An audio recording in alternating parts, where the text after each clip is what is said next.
सबसे प्रसिद्ध और सबसे समृद्ध कलाकार श्री अक्षरा सिंह, जिन्हें आजकल मोदी की भूमिका में तमगा दिया गया है आप दर्शकों के द्वारा। अपने नाजुक नाजुक कदमों से उन्होंने आप तक का सफर किया है। जोरदार तालियां जहां तक आवाज जा रही होगी।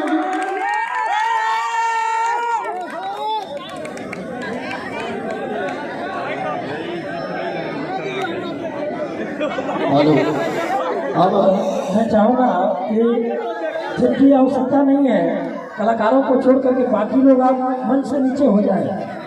कलाकारों को छोड़ करके आप बाकी लोग मंच से नीचे हो जाए प्लीज।